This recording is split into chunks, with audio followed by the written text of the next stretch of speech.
Yingying Zhang was 26 years old, a young woman who had just arrived in Illinois to chase a research program she believed would open the door to her dream of becoming a professor, a future so bright that even homesickness could not dim the excitement in her eyes each time. She walked into the lab, but on an otherwise ordinary afternoon in June, after she missed her second bus by just a few seconds, and paused at a street corner to figure out how to reach her housing appointment. A black Saturn Astra slowed to a stop beside her, its timing so precise, so polished, that if you looked closely, you'd sense something fundamentally wrong. The car door opened, she stepped inside, and only minutes later, Yingying seemed to vanish from the world. No messages, no calls, no signs that she would never return to her dorm room, where the lights were still off, the windows still shut, and every belonging perfectly in place, as if she had only stepped out for a short errand. And from the moment that car door closed, the entire investigation unraveled into a hollow abyss of unanswered questions. Who was the man who stopped for her? Why did she get in? And what waited for her behind those darkened windows? A set of mysteries so cold that just thinking about them makes you feel something had gone terribly wrong from the very first second. On the morning of June 9th, 2017, Yingying Zhang woke up to a busy but exciting schedule. She had slowly grown accustomed to her new life in Illinois, each day bringing her one step closer to her dream of becoming a university professor. That day, she arrived at the lab around 8:30, working on her research about crop productivity, a field she saw as her lifelong commitment. By noon, she returned to her dorm for a quick meal, changed her clothes, and prepared for an important appointment, meeting a leasing agent to sign for her new apartment. A small milestone, but one that meant everything to someone building a life far from home. Everything was normal until the little details began to fall out of place. At 1:30, Yingying texted the agent, "I'll be about 10 minutes late." Polite, calm, nothing in her words suggesting it would be the last message she ever sent. She left her dorm, boarded the first bus, and CCTV footage captured her small, quiet, wearing her backpack on her chest. Eyes tired but determined. It was the posture of a woman navigating a busy day, not someone about to step into fate. When the bus stopped, Yingying crossed the street to catch the second bus. And there, her day took a tragic turn. She arrived just a few seconds too late. The driver pulled away as Yingying waved helplessly. The onboard camera recorded that gesture small, disappearance, and carrying within it the weight of everything that was about to unfold. There were no more buses that could get her to the appointment on time. She stood at the corner, trying to figure out how to get there without troubling anyone. The June sun cast a harsh glare across the pavement as she checked her phone, hesitating before deciding to walk. And right at that moment, a black Saturn Astra appeared. Area cameras showed the car driving slowly, looping around nearby streets, then returning to her. It wasn't random, it wasn't accidental, it was searching. The car stopped at the curb, the window lowered, and there seemed to be a brief exchange. No one can hear what he said, but only moments later, Yingying opened the door and sat in the front seat. The car pulled away, disappearing into the calm afternoon traffic. That was the last time anyone ever saw the young woman from Nanping. When the leasing agent waited until around 2:40 and then left because Yingying never arrived, no one suspected she was in danger. But by evening, when she didn't return to the lab, didn't answer any messages, and missed her 7 o'clock appointment, silence began to turn into fear. At 7:19, a friend called the police. By 9 that night, officers entered her room. Everything was untouched, the lights off, the bed neatly made, belongings arranged perfectly, no sign she intended to go anywhere. The room seemed to be waiting for her return, only she never returned. And when her phone's last location pinged near an Illinois bus stop with no phone, no Yingying, and no trace, the investigators had to accept the truth. This wasn't a case of temporary disappearance. This was a vanishing in broad daylight, a warning sign for a nightmare no one could yet imagine. After the first 24 hours with no trace of Yingying, Both the police and the FBI entered the phase every investigator dreads. Every passing minute could mean the difference between life and death.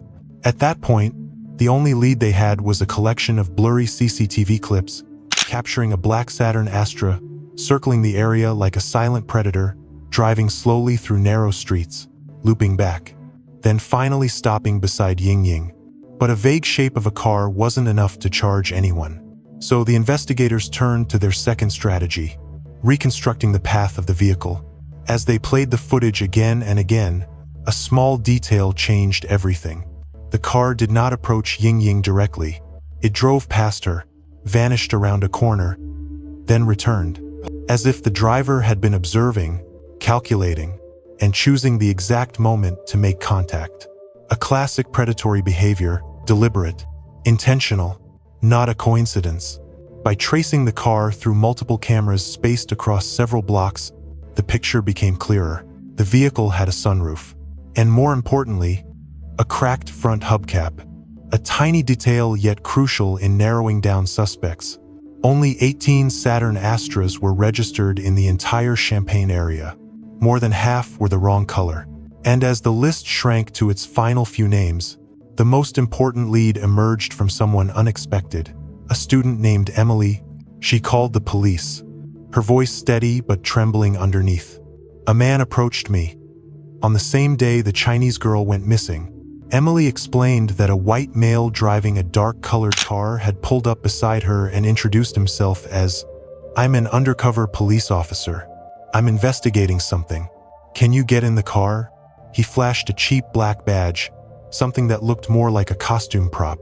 Emily refused. The man just smirked and said, "Well, if you see anything strange, call the police."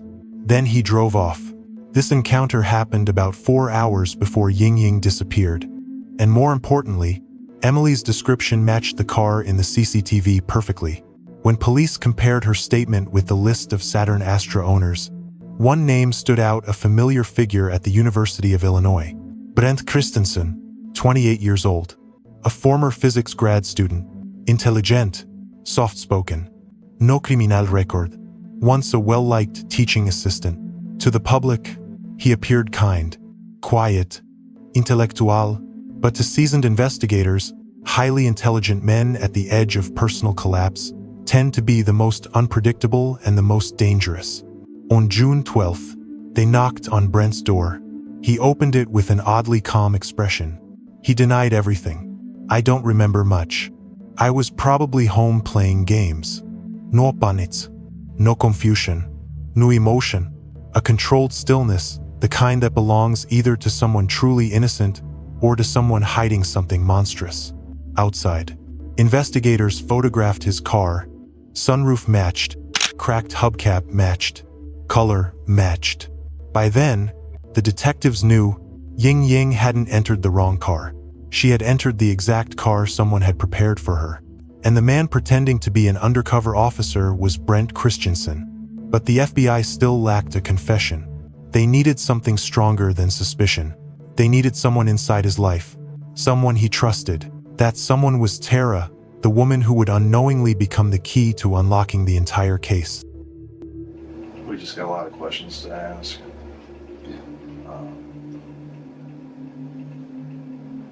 We want to get this resolved so everybody can move on with their lives. Sorry about that, Brent. Our system's running a little bit slow. It's like, I don't know, the storm's coming in. We're getting power outages. Like I said, you're home. My name is Anthony Manganaro, especially with the FBI. I'm assigned here at SHAMP. And then this is Eric? Yeah, Detective Eric Snipers. Detective with University Police, okay. We are investigating the disappearance of Ms. Yingying. The most viable tip that we had referred to a black Saturn Astra. That's why he came to talk to you. Yeah. I graduated a couple weeks ago, so I'm looking for jobs right now. So, okay. I mean, I was either playing video games on my computer or taking a natural nap. So I looked into certain things to try and see if I could get some kind of info for an alibi. I sent some texts around that time, but not exactly between 2 and 3. You said your wife was out of town. Yes. The guys mentioned something about Wisconsin. Is that correct? That's correct. Okay. You guys are originally from there, or Yes. okay. Do you know what days she was in Wisconsin? Like late Thursday night, early Friday morning until Sunday evening. Can you remember, you said you played video games all day on Friday? Yeah. Is it just between the time period that he's asking about, or just literally all day? Literally all day. At the moment, not really hanging out with too many people or talking to too many people. My wife and the girl I talked to, she was busy. My wife's out of town, so it's like, well, I'm home today. So, yeah. Just Did you go cruising campus or anything? I did on Saturday, but I mean, getting a little stir crazy, just decided to go for a drive on Saturday. But Did you go out to eat or anything? Go any places? no, I didn't go to eat. Brendt Christensen walked out of the interrogation room, appearing like a man who had passed the test. But to the FBI, he had just stepped into an invisible cage, one monitored hour by hour, minute by minute. They knew he was lying. They knew he was involved. What they needed now was a way to make him expose himself. As surveillance on Brendt continued, one name kept appearing in his routine: Tara, a woman he had recently started dating online. Someone he leaned on emotionally as his marriage unraveled. To the FBI, Tara was the piece they could use not to trap Brendt, but to let the truth surface on its own. When investigators told her that the man she was seeing might have abducted and killed a young woman her own age, Tara froze. Later, she said, "I didn't want to believe it, but there was always something unsettling about him." They handed her 2 recording devices, explained how to keep the conversations natural, and warned her, "If he becomes aggressive, walk away." Tara responded with something that made every agent stop. "He asked me to go to the search event for Yingying tonight. I'll be there." And that night, amid hundreds of volunteers holding Yingying's photo, amid voices calling out Yingying, "If you can hear us, please come home," Brendt began to talk. He stood next to Tara, watching the volunteers move through the campus, and he quietly laughed. They don't know anything. No one knows what happened, and maybe they never will. Tara steadied her breath, asking lightly, "How do you think something like that could happen?" Brendt looked at the crowd as if observing a play he had written. Then he started describing the thrill of knowing something the world didn't, an emotion that revealed the twisted, fractured structure of his inner life. The need for control, for power, for a secret identity darker than anything he showed on the surface. Over the next few days, Tara recorded 9 separate audio files. Each one was a glimpse into Brendt's distorted psyche, where empathy had been scraped away, replaced by fantasy, dominance, and a desire to be remembered for something terrible. He spoke about approaching Yingying by pretending to be an undercover officer, about bringing her back to his apartment, about the struggle that happened inside an uneven fight between her will to survive and his cold, methodical cruelty. He bragged, he sensationalized, he told the story as if it made him significant. He said he had been planning for months, that Yingying was tougher than he expected. His words, devoid of graphic description, were cold enough to make anyone's spine tighten. Later, Tara said, "I had to act like he was just talking nonsense. I was terrified that if I reacted the wrong way, he'd realize I knew too much." But the most chilling moment came when he texted her. "It was me. She was number 13. She's gone." The number 13 was never proven, but it revealed something more disturbing than a confession. It revealed what he wanted to be: a predator with a legacy. When Tara handed the recordings to the FBI, the case shifted from missing person to homicide. The investigators knew they were no longer searching for a woman trying to make her way home. They were searching for the final truth to bring justice to her, and to prevent a dangerous man from feeling invincible ever again.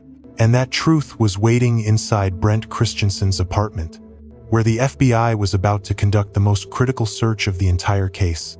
When Tara handed over all 9 audio recordings to the FBI, the investigation entered what every law enforcement team calls a single decisive moment, the point of no return.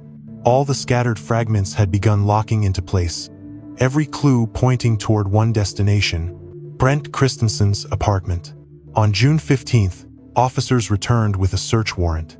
They didn't need force. Brendt opened the door calmly, wearing the same polite, detached expression, a surface steadiness masking the storm twisting inside him. As investigators spread through the apartment, they noticed something immediately. Everything looked too clean. Not naturally clean, but purposefully arranged, like someone trying to impress an audience. But scent never lies. A cadaver dog trained to detect the faintest trace of human decomposition alerted instantly in the bedroom, the entryway, the sink, and on a bare mattress.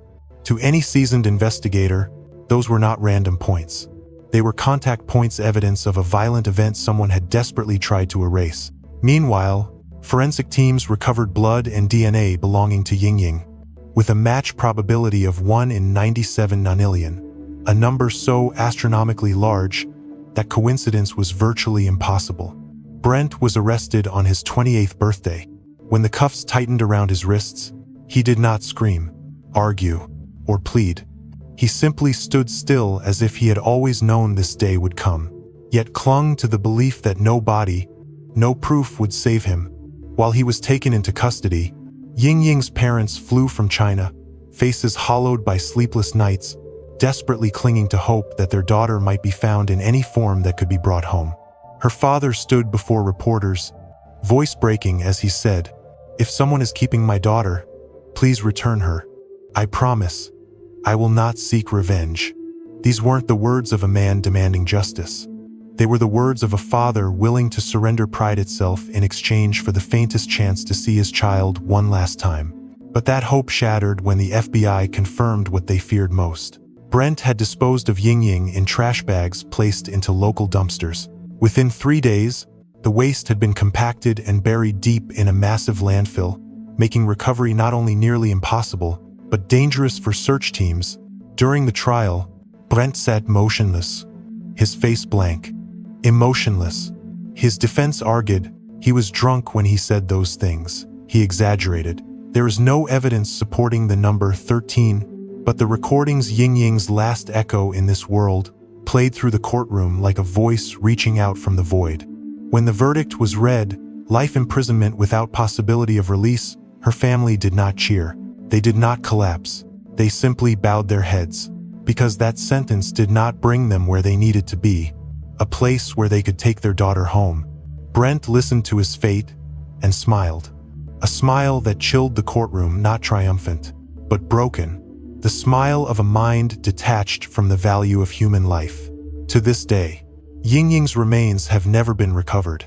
And because of that, the grief within her family has no place to rest. No grave, no ashes, no final goodbye. Only a question that hangs in the air forever. Can justice ever be complete when the one you love remains lost to the darkness? When the life sentence verdict was announced, the courtroom fell into a silence so deep it felt physical, so still that the faint, uneven breaths of Yingying's mother could be heard across the room. But what unsettled everyone even more was the moment Brendt lowered his head and smiled. A small, hollow curve of the lips.